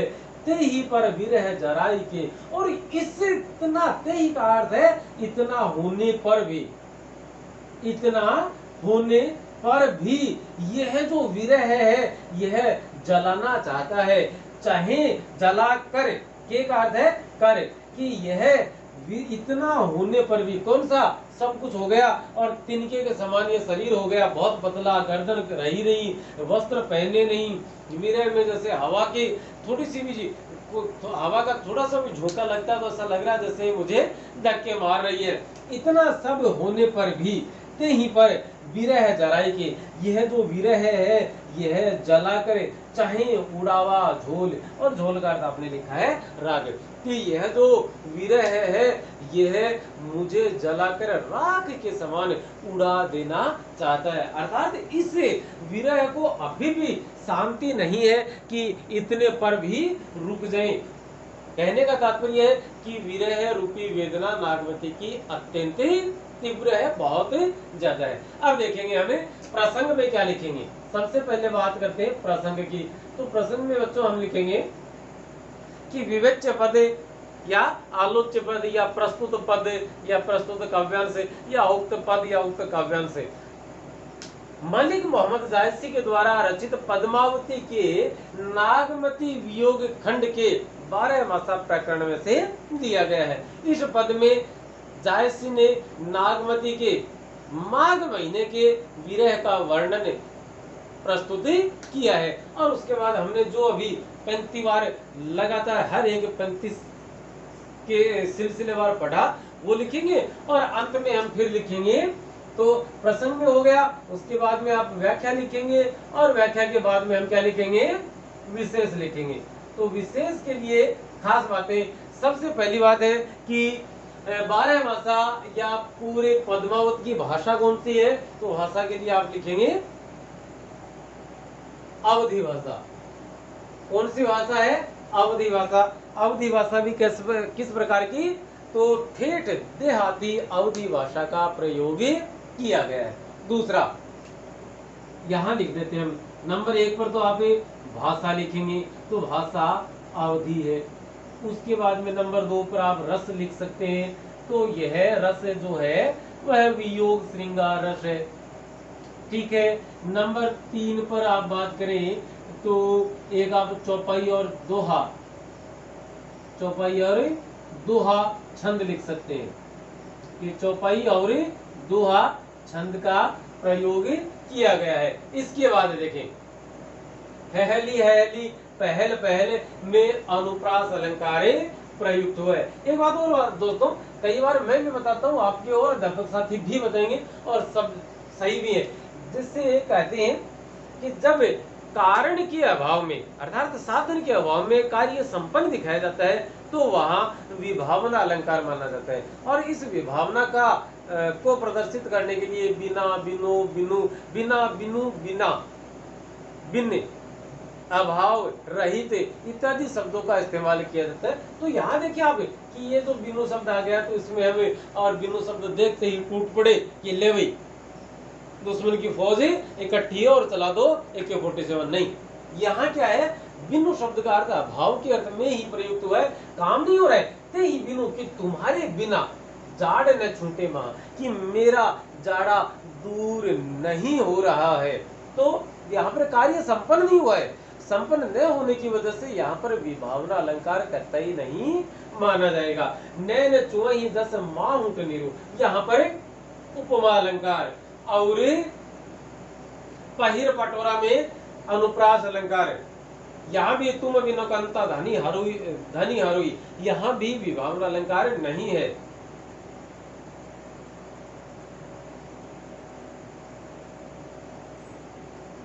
और ये जो था विरह पवन, ये रहा विरह पवन, इसमें क्या है, विरह रूपी पवन, और रूपी शब्द जहां जाता है वहां रूपक अलंकार माना जाता है। तो यहाँ रूपक अलंकार हो गया। और एक चीज और देखें कि ये नहीं नार नहार रही हुई डोरा, कि गर्दन नहीं हार रही, कि गर्दन में भी हार नहीं रहा है कोई डोरा। ये डोरे के समान पतली हो गई है। डोरा का अर्थ है धागा, ये धागे के समान पतली हो गई है। क्या आप मान सकते हैं कि धागे के समान या धागे के जैसे गर्दन पतली हो सकती है? नहीं। तो यहाँ कौन सा अलंकार हो जाएगा? जैसे मैं बात करूं, रूपक है, अनुप्रास है और अतिशयोक्ति। यहाँ कौन सा अलंकार होगा? गिये नहीं हार रही होई डोरा, यहाँ हो जाएगा अतिशयोक्ति। यहाँ अतिशयोक्ति अलंकार माना जाएगा। तो दोस्तों आज की इस कक्षा में फिलहाल इतना ही, और अब चौथे पद के साथ कल आपसे फिर मुलाकात होगी, और उसमें हम फाल्गुन महीने में नागमती के विरह वेदना का वर्णन या विरह वेदना का वर्णन जो कि जायसी के द्वारा किया गया था की व्याख्या पढ़ेंगे। और उसके बाद इससे आगे के जो पाठ है लगातार इनके 12 पाठों का अध्ययन अध्यापन करने के उपरांत और भी इनके प्रश्नोत्तरों पर चर्चा करेंगे। परीक्षा के लिहाज से जो महत्वपूर्ण प्रश्न है उन पर बात करेंगे, और चलते रहेंगे लगातार हम और आप साथ साथ, आपका साथ साथ फूलों का। तो दोस्ती बनाए रखें, चैनल से जुड़े रहें, सब्सक्राइब नहीं किया है तो कर लें, और अपने दोस्तों के साथ इसे शेयर करें। अगला वीडियो लेकर आए, तब तक के लिए धन्यवाद। जय हिंद। नमस्ते, आप सभी का एक बार पुनः आपके अपने इस YouTube चैनल हिंदी वाले मदरसा पर स्वागत है। साथियों, आज हमें कक्षा 12 की हिंदी साहित्य की पाठ्य पुस्तक अंतरा खंड 2 के पद्य खंड के 8वें पाठ है, जिसका नाम है 12 मासा, और रचयिता है मलिक मोहम्मद जायसी की एक पर बात करने वाले हैं। इससे पाठ में कुल मिलाकर 4 पद हैं, जो 12 मासा अर्थात नागमती के वियोग खंड के चौथा पद हमारे पाठ्य पुस्तक में जो शामिल है उस पर बात करेंगे। क्योंकि यह पद्मावत के हिसाब से देखा जाए तो यह 12वां और महीना है, उस 12वें महीने की विरह वेदना का वर्णन यहाँ है, और हमारे पाठ्यक्रम में देखा जाए तो कुल मिलाकर चौथे नंबर का पद है। बाकी तीनों पदों की व्याख्या मार्गशीर्ष, पौष और माघ तथा कवि का जीवन और रचना परिचय, इन चारों के लिंक आपको इसी वीडियो के डिस्क्रिप्शन बॉक्स में मिलेंगे, आप वहां से देख सकते हैं, और हिंदी साहित्य की प्लेलिस्ट में भी, और आपको ये सब चीजें एक साथ मिल जाएंगी। चलिए आज हम बात करेंगे पद्मावत ग्रंथ से लिए गए नागमती वियोग खंड के प्रकरण 12 मासा के इस चौथे पद पर, जिसमें फाल्गुन मास के विरह वेदना का वर्णन कवि जायसी के द्वारा किया गया है।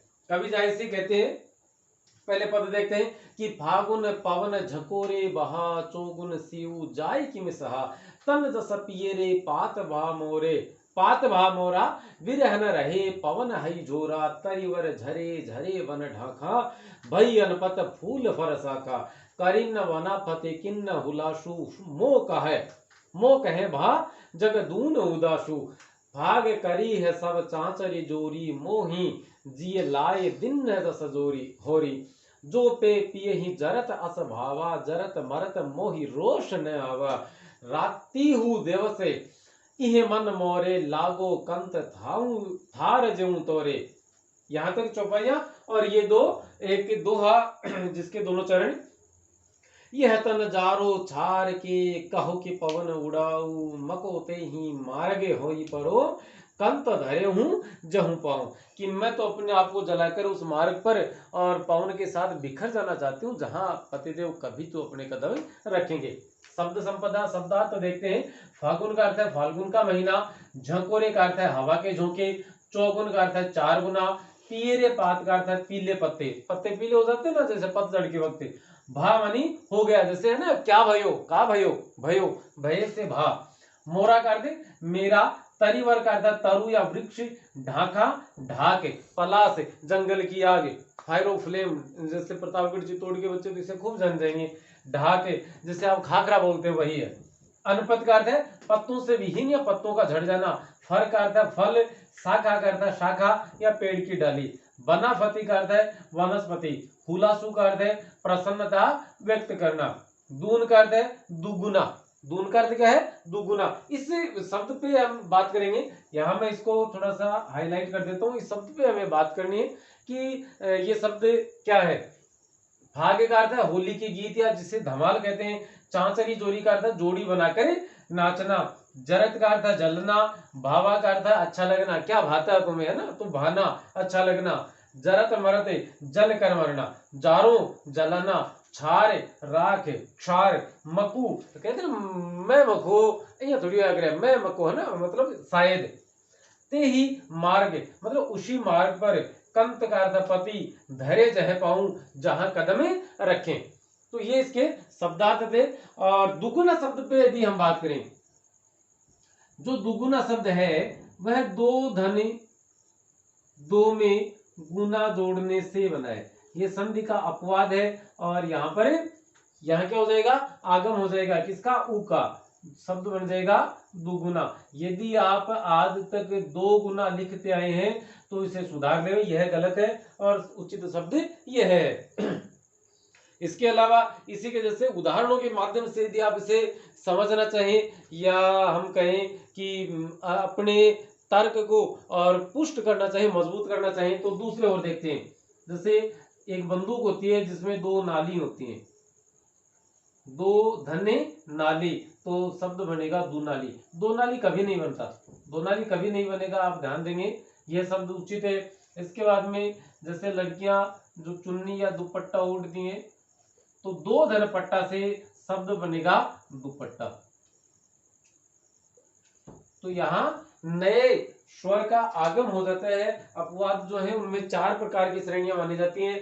या तो आगम होता है, या लोप होता है, या ह्रस्वीकरण होता है, अर्थात या दीर्घीकरण हो जाता है। तो कई स्वर को का दीर्घीकरण हो जाता है, कईयों का लोप हो जाता है, कईयों में बीच में नई चीज आ जाती है, तो उसे आगम कहा जाता है। तो कुल मिलाकर दो गुना, दो धन गुना से दुगुना शब्द बनेगा।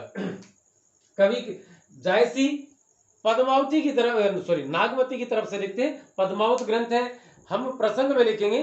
प्रस्तुत काव्यांश मलिक मोहम्मद जायसी के द्वारा रचित पद्मावत नामक ग्रंथ के नागमती वियोग खंड के 12 भाषा प्रकरण से लिया गया है। इसमें कवि ने नागमती के फाल्गुन मास के विरह का वर्णन करते हुए कहा है कि, और उसके पश्चात व्याख्या लिखेंगे। व्याख्या में लिखेंगे फागुन पवन झकोरे बहा, कि फागुन का महीना लग चुका है और पवन है वो झोंकों के साथ बह रही है, झोंकों में आ रही है, पवन के झोंके बह रहे हैं। चौगुन सीऊ जाए कि मिसहा, सीऊ शीत है वह भी 4 गुना हो गया है, और अब यह कैसे सहन किया जाए।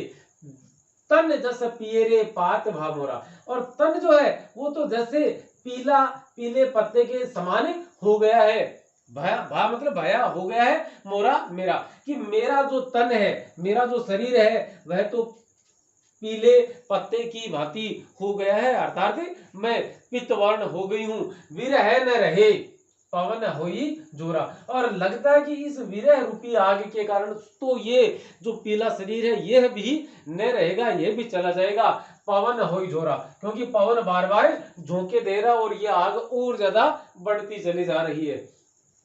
तरिवर झरे झरे भन ढाका, कि तरिवर बहुत जो तरुवर है, जो पेड़ है, जो वृक्ष है वो झड़ गए हैं। झरे बन ढाका, और जो ढाक के पेड़ हैं, पलास है, पलास के फूलों पर जो लाल रंग के फूल आते हैं, पलास के पेड़ पर, सॉरी, पलास के पेड़ पर जो लाल रंग के फूल आते हैं जिन्हें जंगल की आग कहा जाता है, वो भी अब क्या हो गए?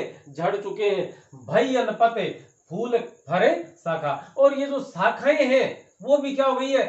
फूल और फल से विहीन हो गई है। वो भी फूल फल और पत्तों से विहीन हो गई है। पत्ते नहीं रहे, फूल नहीं रहे और फल नहीं रहे।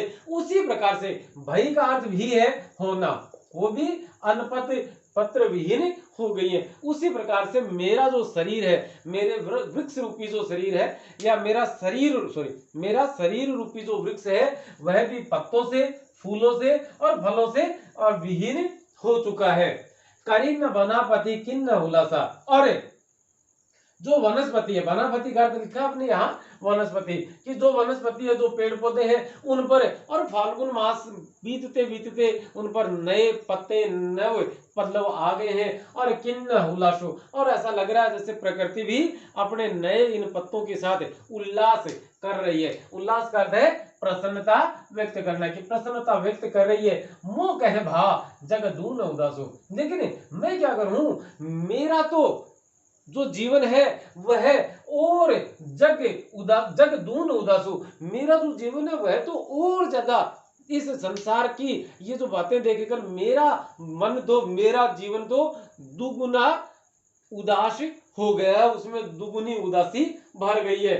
फाग कर ही सब चांचरी जोरी, और फाल्गुन के इस महीने में लोग चांचरी जोरी, वो अपनी जोड़ी बनाकर नाचते गाते फाग नाचते और नाच रहे हैं, फागे गा रहे हैं। मोहि जिये लाई दिन न जस होरी, लेकिन लोग तो जोड़ी बनाकर फाग गा रहे हैं और फाग के गाते गाते नाच रहे हैं, परंतु मोहि जिये लाई दिन न जस होरी, लेकिन मुझे ऐसा लग रहा है कि मेरे इस जीवन में तो किसने होली रूपी आग लगा दी है, जैसे होली की आग और मेरे इस जीवन में ही किसी ने लगा दी हो। जो पे पिए ही जरत असभावा, यदि जो करता यदि पिए ही पति, यदि मेरे प्रियतम को जरत असभावा, यदि मेरे प्रियतम को मेरा जलकर मरना ही भा रहा है, अच्छा लग रहा है, तो जरत मरत मोहि रोष नावा, तो जलकर मरने में मुझे किसी प्रकार का रोष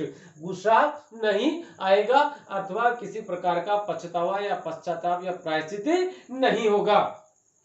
राति हूँ दिवस यह मन मोरे, कि रात और दिन मेरे मन में तो एक ही विचार चलता रहता है, क्या लागो कंत थार ज्यों तोरे, मेरे मन में तो रात और दिन एक ही विचार चलता रहता है, और विचार क्या है, लागो कंत, कि लग जाऊं किसके, कंत के पति के, थार ज्यों तोरे, कि थाल जैसा चौड़ा वक्ष या थाल जैसा चौड़ा जो सीना है उनका, उनके उस सीने से मैं लग जाऊं। यह तन, तो यहाँ क्या करी है कि थाल लागो कंत थार ज्यों तोरे, कि उनके थाल जैसे चौड़े सीने से मैं लग जाऊं, रात दिन मेरे मन में तो यही विचार घूमता रहता है। आगे कहती है, यह तन जारो छार के, कि इस तन को जलाकर छार बनाकर कहो कि पवन उड़ाऊ, और कह दूं कि हे पवन तू मुझे उड़ा ले चल।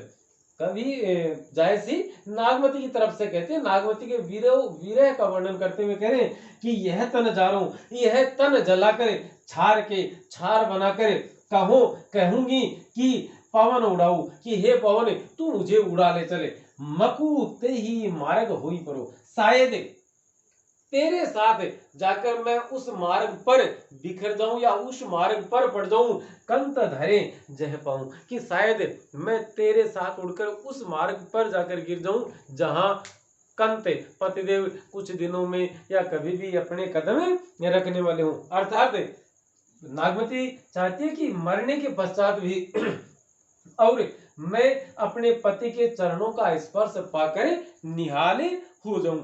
नागमती क्या चाहती है कि मैं ये न प्रकार किसी भी प्रकार से मुझे अपने पति का सानिध्य प्राप्त हो जाए, जीते जी न सही तो मरने के बाद ही सही। और अब यहाँ देखते हैं कि इसकी पहले हमने प्रसंग के बारे में बात की, फिर व्याख्या के बारे में, व्याख्या हमने अभी पढ़ी, और अब हमें विशेष पढ़ेंगे। यदि परीक्षा में, बोर्ड की परीक्षा में यह पद आता तो हम इसकी विशेषताओं में क्या लिखेंगे, तो एक तो है नागमती के, देखो नागमती की इच्छा क्या थी कि मैं उनके मार्ग में बिछ जाऊं, और यहाँ यदि पति को और मेरा जलकर मरना ही अच्छा लगता तो मुझे किसी प्रकार का कोई दोष, किसी प्रकार का कोई रोष, कोई पछतावा नहीं है।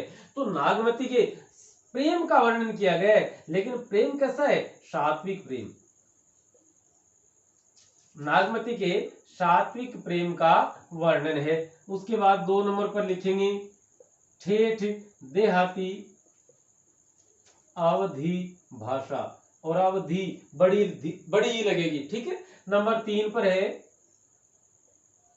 वियोग श्रृंगार रस,